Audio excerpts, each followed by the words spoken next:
Hi ಎಲ್ರಿಗೂ ನಮಸ್ತೆ. ನಾನು ಲಕ್ಷ್ಮಿ. ಆಲ್ಮೋಸ್ಟ್ 7-8 ಮಂತ್ಸ್ ಆದಮೇಲೆ ನನ್ನ ಯೂಟ್ಯೂಬ್ ಚಾನಲಲ್ಲಿ ವೀಡಿಯೋನ ಅಪ್ಲೋಡ್ ಮಾಡ್ತಿದ್ದೀನಿ. ಇನ್ಮೇಲೆ ವಾರಕ್ಕೆ 3 ವೀಡಿಯೋಸ್ನಾದರೂ ಅಪ್ಲೋಡ್ ಮಾಡೋಕ್ಕೆ ಟ್ರೈ ಮಾಡ್ತೀನಿ. ಇವತ್ತು ಗುರುವಾರ ಆಗಿರೋದ್ರಿಂದ ಇವತ್ತಿಂದನೇ ಸ್ಟಾರ್ಟ್ ಮಾಡೋಣ ಅಂತ ಬೆಳಿಗ್ಗೆನೇ ಬೇಗ ಎದ್ದು ರಾಯರ ಮಠಕ್ಕೆ ಹೋಗಿದ್ದೆ. ಹೋಗೋ ಅಷ್ಟರಲ್ಲಿ ತುಂಬ ಜನ ಬಂದಿದ್ದರು ಮತ್ತು ಹೋಗೋ ಕರೆಕ್ಟ್ ಟೈಮ್ಗೆ ಮಂಗಳಾರತಿ ಕೂಡ ಆಗ್ತಿತ್ತು. ತುಂಬ ಹೊತ್ತು ಕೂತು ರಾಯರನ್ನ ಕಣ್ತುಂಬ ದರ್ಶನ ಮಾಡ್ಕೊಂಡ್ವಿ.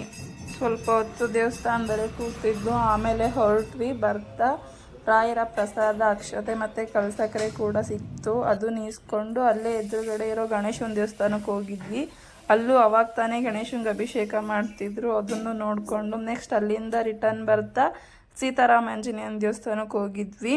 ನಾಳೆ ರಾಮನವಮಿ ಇರೋದ್ರಿಂದ ದೇವಸ್ಥಾನಕ್ಕೆ ತುಂಬ ಚೆನ್ನಾಗಿ ಅಲಂಕಾರ ಮಾಡಿದ್ರು. ಇಲ್ಲೂ ಕೂಡ ದೇವ್ರ ದರ್ಶನ ಮಾಡಿಕೊಂಡು ಮನೆಗೆ ಹೊರಟ್ವಿ. ಮನೆಗೆ ಹೋಗಿ ಇನ್ನೂ ತಿಂಡಿ ಪ್ರಿಪೇರ್ ಮಾಡಬೇಕಿತ್ತು. ಟೈಮ್ ಆಗೋಗಿತ್ತು, ಕೆಲ್ಸಕ್ಕೆ ಬೇರೆ ಹೋಗಬೇಕು.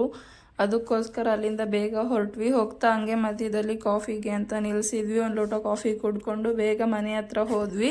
ಹೋಗ್ತಿದ್ದಂಗೆ ನನ್ನ ಮಕ್ಕಳು ಓಡೋಡಿ ಬಂದರು. ಅವ್ರ ಜೊತೆ ಕೂಡ ಸ್ವಲ್ಪ ಟೈಮ್ ಸ್ಪೆಂಡ್ ಮಾಡಿ ಆಮೇಲೆ ಬೇಗ ಹೋಗಿ ಅಡುಗೆ ಮಾಡಿದೆ. ಇವತ್ತಿಗೆ ಈ ವಿಡಿಯೋನ ಇಲ್ಲಿಗೆ ಎಂಡ್ ಮಾಡ್ತೀನಿ. ಮತ್ತೆ ಮುಂದಿನ ವಿಡಿಯೋದಲ್ಲಿ ಸಿಗೋಣ. ಅಲ್ಲಿ ತನಕ ಬಾಯ್.